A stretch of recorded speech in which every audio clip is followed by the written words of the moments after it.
విజయవాడలో వరద ప్రాంతాల్ని పరిశీలించారు కేంద్ర మంత్రి శివరాజ్ సింగ్ చౌహాన్. బుడమేరు గండ్లని శివరాజ్ సింగ్ చౌహాన్ పరిశీలించారు. ఏరియల్ సర్వే ద్వారా బుడమేరు క్యాచ్మెంట్ ఏరియాని పరిశీలించారు. అనంతరం జక్కంపూడి మిల్క్ ఫ్యాక్టరీ, కంటిక, అజిత్ సింగ్ నగర్ లో పర్యటించారు శివరాజ్ సింగ్ చౌహాన్. వరద నష్టాన్ని శివరాజ్ సింగ్ కు మంత్రి లోకేష్ వివరించారు. ఏరియల్ సర్వే తర్వాత ముఖ్యమంత్రి నివాసంలోని హెలీప్యాడ్ కి చేరుకున్నారు శివరాజ్ సింగ్ చౌహాన్. అక్కడి నుంచి రోడ్డు మార్గంలో వరదలతో దెబ్బతిన్న ప్రకాశం బ్యారేజీ గేట్లు పరిశీలించారు. విజయవాడ కలెక్టరేట్ లోని కమాండ్ కంట్రోల్ రూమ్ కి చేరుకుని వరద కారణంగా దెబ్బతిన్న ప్రాంతాలపై ఏర్పాటు చేసిన ఫోటో ఎగ్జిబిషన్ ని కేంద్ర మంత్రి వీక్షించనున్నారు.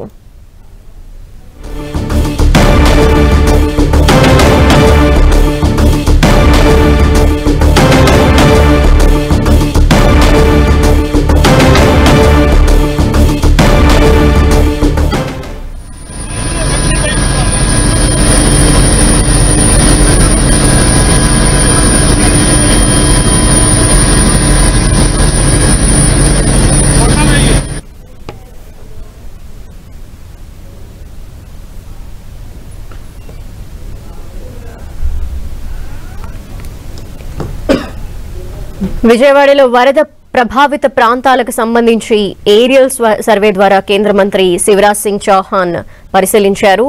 ఎంత మేర నష్టం జరిగింది, ఏ ప్రాంతాలకి నష్టం జరిగింది, ఆ నష్టం తీవ్రత ఏ విధంగా ఉంది అనే విషయాలన్నీ కూడా ఏరియల్ సర్వే ద్వారా ఆయన చూడటం జరిగింది.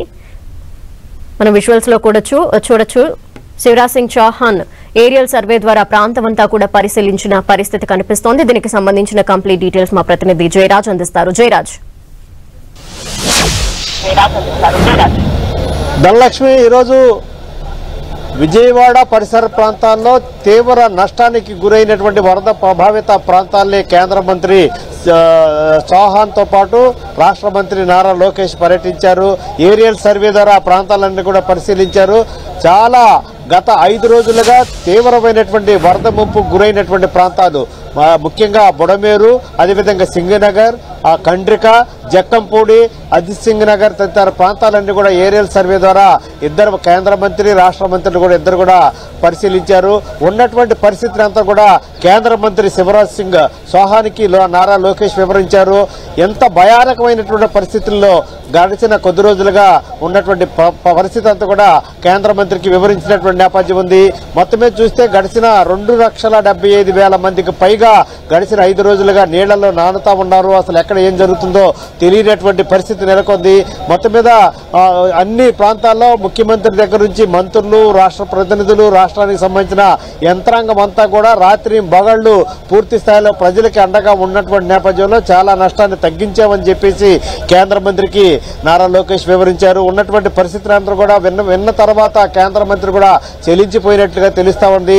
ఇంత విపత్కరమైనటువంటి పరిస్థితి, ముఖ్యంగా బెజవాడ నగరానికి ఇంతవరకు కూడా ఇంత దారుణమైనటువంటి పరిస్థితులు, ఇంత ఆందోళనకరమైన పరిస్థితులు ఎప్పుడు కూడా ఎదుర్కోలేదు. ముఖ్యంగా సింగనగర్, కండ్రిక, అదేవిధంగా పాయకాపురం, గొల్లపూడి, మధురానగర్ తదితర ప్రాంతాల్లోని ప్రజలు ఇప్పటి వరకు కూడా ఏ రకంగా ఇంత భారీగా నష్టాన్ని ఎప్పుడు కూడా చవి చూడలేదు.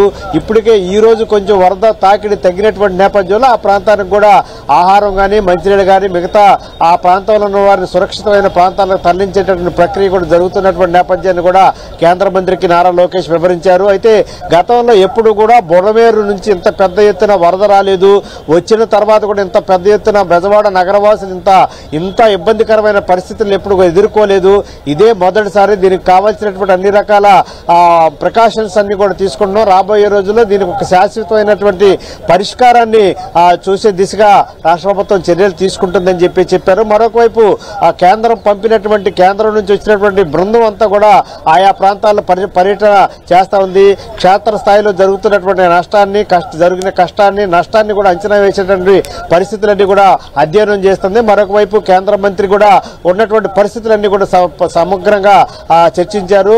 ఈ తర్వాత మొత్తం ముఖ్యమంత్రి కూడా కలిసే అవకాశం ఉంది. తర్వాత 2 రోజుల్లోగా కేంద్ర ప్రభుత్వానికి కేంద్ర బృందం నివేదిక ఇచ్చే అవకాశం ఉంది. కేంద్రం నుంచి తప్పకుండా జరిగినటువంటి రాష్ట్రంలో చోటు చేసుకున్నటువంటి ఇంత నష్టాన్ని, ఇంత కష్టాన్ని పూడ్చే దిశగా కేంద్రం నుంచి పూర్తి స్థాయిలో సహాయ సహకారం లభిస్తాయని చెప్పేసి రాష్ట్ర ప్రభుత్వం పూర్తి భరోసాతో ఉంది. ధనలక్ష్మి. థాంక్యూ జయరాజ్.